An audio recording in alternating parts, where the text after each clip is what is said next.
कयो time pass time pass time pass time pass time pass time pass कयो time pass time pass time pass tension खे गोली मारियो पटाको मस्तीअ जो ॿारियो टेंशन खे गोली मारियो पटाको मस्तीअ जो ॿारियो time pass time pass time pass time pass अचो ख़ुशीअ में कयूं टाइम पास टाइम पास।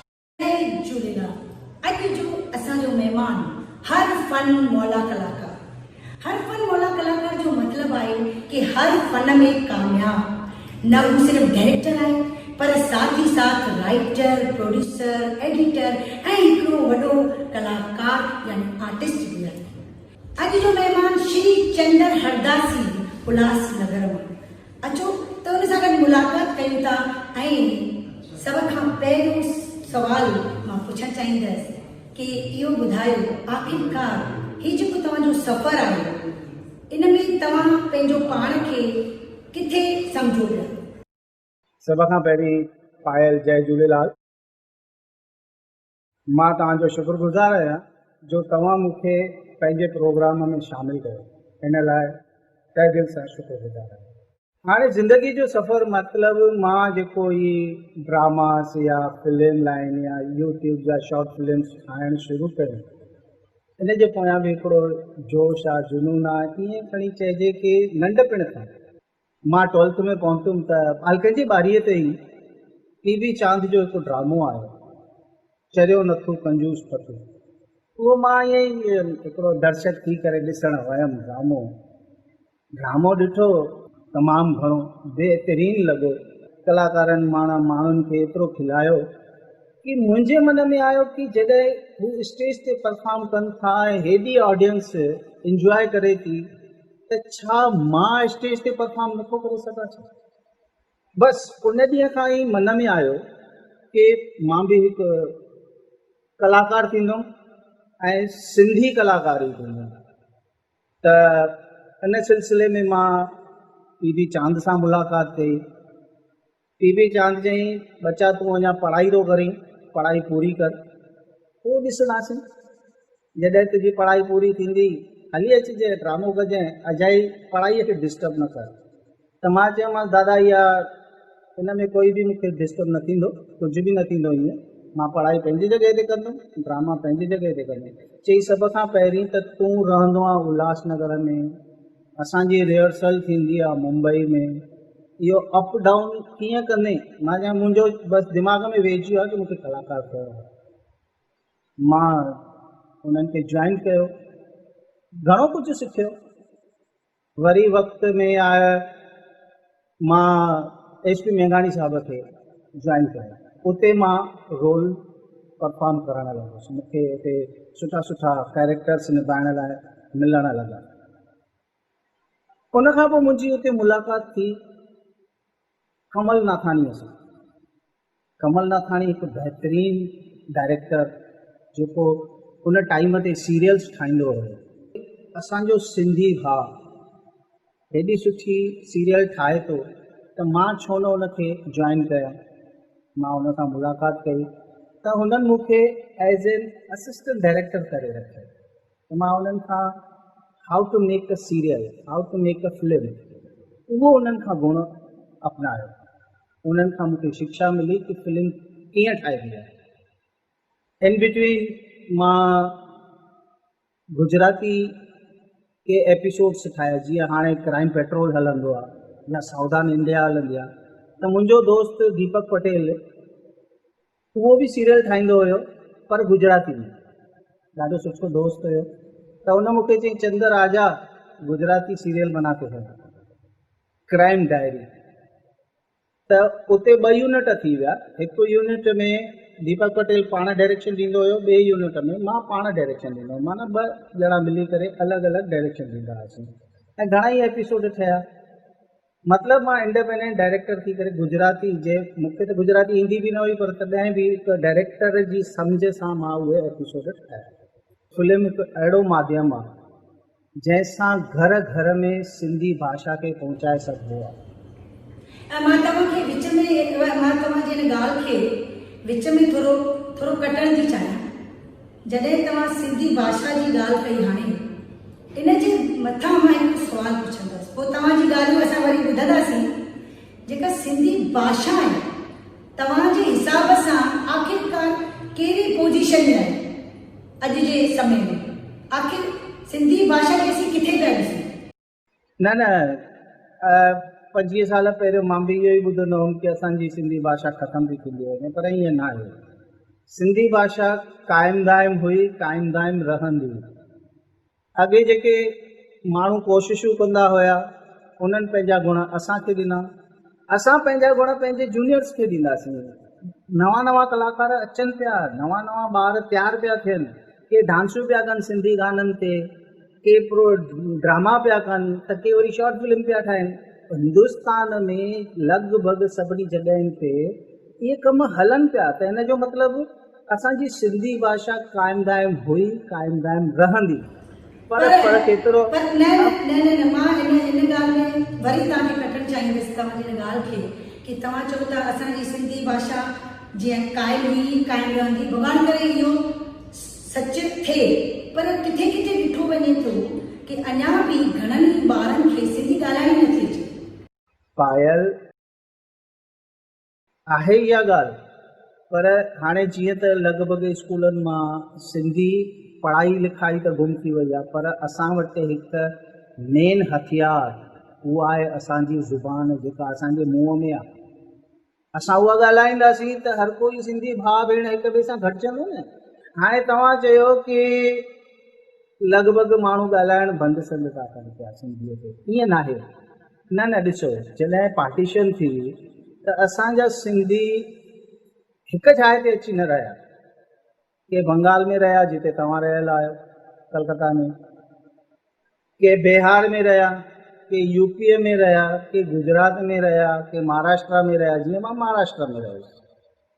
मतिलबु असां हिंदुस्तान जे अलॻि अलॻि स्टेट्स में वञी रहियासीं, ऐं जेके माण्हू जंहिं स्टेट में विया उतां जी लोकल भाषा खे उन्हनि अपनायो ऐं उतां जी भाषा सां ॻाल्हाए ॻाल्हाए करे पंहिंजी ज़ुबान खे धीरे धीरे घटिदाईंदा विया, छाकाणि त नई जनरेशन पई अचे। उते स्कूल त आहिनि ई न चङनि ई जॻहियुनि ते, पर चङनि ई घरनि में सिंधी भाषा अॼु बि क़ाइमु आहे। असांजा नौजवान ॿार सिंधी स्टेज कनि था, सिंधीअ ड्रामनि ते कमु कनि था ऐं सिंधी गाननि ते परफॉर्म कनि था, नचनि था, टपनि था। मतिलबु सिंधियत लाइ उन्हनि ॿारनि में अॼु बि प्यारु आहे। त इहा सिंधी चवणु चाहींदसि कि जॾहिं तव्हांजे मुंहं मां इहो ॿुधां थी कि अॼु बि अहिड़ा नौजवान या अहिड़ा कार्यकर्ता आहिनि जेके सिंधी भाषा खे अॻियां आणण जे लाइ बसि जफ़ाकशी करनि पिया, ॿुधण खां पोइ ॾाढो ॾाढो दिलि ख़ुशि थी थिए पई। भॻवान करे न पायल, मां उहा ई ॻाल्हि थो चवां। अॼु तव्हां बंगाल जे कलकत्ता शहर में वेठा आहियो, जिते बंगाली हलंदी आहे, जिते सिंधी स्कूल आहे ई कोन, पर तव्हां अॼु बि कर्म कयो था न सिंधी भाषा जे लाइ। उते तव्हां वटि के सिंधी ॿार त आया हूंदा न जिनखे तव्हां ट्रेनिंग ॾिनी हूंदी सिंधी ड्रामा करण लाइ, सिंधी गाननि ते डांसियूं करण लाइ।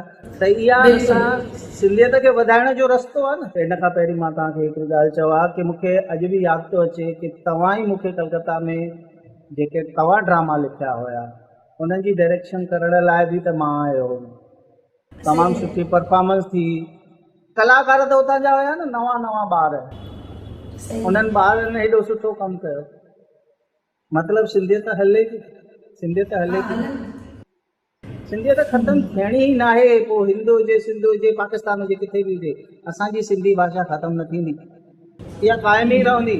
असांजी जाइ ते ॿिया ईंदा, वरी उन्हनि जी जाइ ते ॿिया ईंदा, ऐं अॻिते हली करे असां जेतिरा आहियूं अॻिते हली करे उनखां वधीक ईंदा, घटिजंदी न। हा, इहा ॻाल्हि आहे, लिखाई पढ़ाई ख़तमु थी वई आहे। अरबी सिंधी हाणे माण्हू देवनागरीअ जे पोयां पिया आहिनि। देवनागरी बि हिकु हिंदी वांगुरु आहे, पर देवनागरी बि अपनाइणु खपे। असां ईअं न चवंदासीं कि हरू भरू तव्हां अरबी लिपीअ में लिखो, देवनागरीअ में लिखो न, कोई ॻाल्हि कान्हे, देवनागरी पढ़ो न, सुठी ॻाल्हि आहे। पर सिंधी भाषा मुंहं सां चऊं त अथा, ॻाल्हायूं त अथा, हिक ॿिए खे सुञाणूं त अथा। त सिंधियत जे लाइ काई सोच कान्हे ख़राबु, सुठो ई आहे। सही ॻाल्हि आहे। त हाणे अचूं था वापसि उन ई साॻे सवाल ते कि तव्हां हिन जेके फील्ड में आहियो, न सिर्फ़ु तव्हां हिकिड़ा राइटर आहियो, पर डायरेक्टर आहियो, प्रोड्यूसर आहियो, एक्टर आहियो, एडिटर आहियो, हेतिरो ई हिकु साथ तव्हां जॾहिं सभु कमु कंदा आहियो ऐं तॾहिं त मां तव्हांखे हर फन मोला कलाकार थी चवां, त ओॾीमहिल जॾहिं सभु कंदा आहियो त तव्हांखे त मज़ो ॾाढो ईंदो हूंदो। तव्हांजी पिक्चरूं त सिंधी घणेई अची चुकियूं आहिनि, तव्हांजी हिकु पिक्चर ॾाढी कामयाबु वई आहे, ॾाढी कामयाबु वई आहे, जंहिंजो नालो आहे कयो time pass. Time pass time pass time pass कयो, time pass time pass time pass, time pass time pass time pass कयो, time pass time pass time pass. Tension खे गोली मारियो, पटाको मस्तीअ जो ॿारियो, टेंशन खे गोली मारियो, पटाको मस्तीअ जो ॿारियो, time pass time pass time pass time pass, अचो ख़ुशीअ में कयूं time pass time pass. I have come to meet Mr. Satram Das. I am one and only Mr. Satram Das here. What is your marital status? कुंवारो ही समझ। छो मां मरी वई आहियां छा? हैं? अरे तोखे गुज़ारे 15 साल थी विया आहिनि। त पोइ चओ न प्रीतम चाचा। चाचा तू मूंखे सतराम वांगुरु डार्लिंग चओ न। मां सोचियो आहे कि मां क्रिश खे पाण सां गॾु वठी थी अचां ऐं उन जे लाइ इंडिया जी छोकिरी पसंदि करे पोइ थी मोटां वापसि। क्रिश ऐं राधा जी शादी थींदी ऐं तव्हांजे मर्ज़ीअ सां थींदी। अॼु न सुभाणे तव्हांखे अचिणो पवंदो मुंहिंजे घर राधा जो हथ कुरण। Dadu you are my love guru. अरे अरे अरे अरे अरे बस बस बस। Radha I love you. कसम कारी कुत्तीअ जो मां कोन कंदसि तोसां प्यार रे। सौदारनि जी हिकिड़ी ॻाल्हि, तुंहिंजी शादी राधा सां न पर संगीता सां थींदी। टेंशन खे गोली मारियो, पटाको मस्तीअ जो ॿारियो, टेंशन खे गोली मारियो, पटाको मस्तीअ जो ॿारियो, time pass time pass time pass time pass, अचो ख़ुशीअ में कयूं टाइम पास टाइम पास। इहा कयो टाइम पास, इहा कहाणी या डायरेक्शन जेका तव्हां ॾिनी, एतिरो हिन कामयाबी कीअं खई हिन पिक्चर, आख़िर कहिड़ो कारण आहे?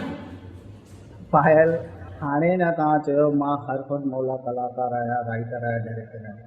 इन जो कारण इहो ई आहे कि मूंखे हर फन मौला डायरेक्टर राइटर मिलिया जिन खां मां सिखियुमि। जसवंत कुमार हर फन मौला स्टेज जो माना धुरंधर कलाकार, धुरंधर आर्टिस्ट खां सवाइ मजबूत डायरेक्टर राइटर। तंहिंखां पोइ असांजो संजीदा एसपी मेघानी, दादा एसपी मेघानी सदा आया मुंहिंजा गुरु। तंहिंखां पोइ मां पिक्चर लाइन में डायरेक्शन ॾियणु सिखियुमि त कमल नाथानी जी खां। कमल नाथानी त ग्रेट डायरेक्टर आहे। उन्हनि ख़ाली सिंधी फिल्मूं न ठाहियूं आहिनि न, सिंधी सीरियल न ठाहियूं आहिनि, उन्हनि त हिंदी बि ठाहियूं आहिनि जेके अवार्ड विनर आहिनि पिक्चरूं। त मुंहिंजी जेका शिक्षा मिली आहे मूंखे, उहा बि त मूंखे हरफन मौला माण्हुनि खां ई मिली आहे न। मुंहिंजा उस्ताद ई हरफन मौला आहिनि, त उन्हनि खे बि त मूंखे क़ाइमु ध्यानु रखिणो आहे न। हाँ, यानी तव्हां ॾाढा भाॻनि वारा आहियो जो तव्हांखे एॾनि वॾनि हरफन मौला कलाकारनि खां तालीम मिली आहे ऐं तव्हां नंढपण खां वठी अॼु तव्हांजी उमिरि अगरि मां पुछां त तव्हां ॿुधाईंदा? मां पंहिंजो पाण खे अॼु बि जवान सम्झंदो आहियां, पर कुदरत त पंहिंजा ॾींहं ॻणींदी आहे न, त उन हिसाब सां मां लॻभॻि सीनियर सिटीज़न जे लेवल में अची वियो आहियां। पायल माण्हू रिटायर तॾहिं थींदो आहे जॾहिं हुनजो दिलि दिमाग़ु कमु करणु छॾे ॾिए। अॼु बि थो चवां, हाणे त लॉकडाउन में वेठा आहियूं। मां हिन लॉकडाउन में हिकु जाम माने तमामु सुठी सिख्यादायक समाज जे लाइ हिकु फिल्म लिखी आहे जेका मां तमामु जल्द वरी शुरू कंदुमि। मुंहिंजी पहिरीं पिक्चर हुई जीवन चक्कर, इंसान जे जीवन जो चक्कर। उन जो ॿियो पार्ट आहे कि असांजी ज़िंदगीअ में जेकॾहिं असांखे अॻिते वधिणो आहे, प्यारु खपे त प्यारु ॾियणो बि आहे। ऐं बुज़ुर्ग जेके असांजा बुज़ुर्ग आहिनि उन्हनि खे अकेलो न छॾिणो आहे, उन्हनि जी इच्छाउनि तमन्नाउनि खे बि सम्झणो आहे।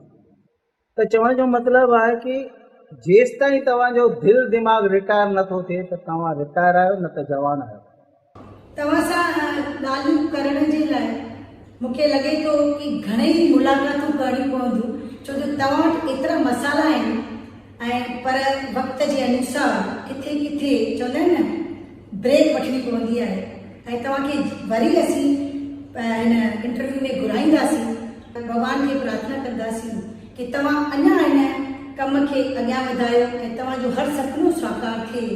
ऐं वेंदे वेंदे इहो चवंदसि आसिरो गुरूअ जो ऐं वरी इहे मुलाक़ातूं थींदियूं रहंदियूं ऐं तव्हां खां असीं सिखियासीं बि घणो ई कुझु कि नंढपण खां वठी हिन उमिरि ताईं तव्हां जेका महिनत करे रहिया आहियो, हिन महिनत जो फल तव्हांखे अञा बि मिलंदो। तेसि ताईं जय झूलेलाल। जय झूलेलाल।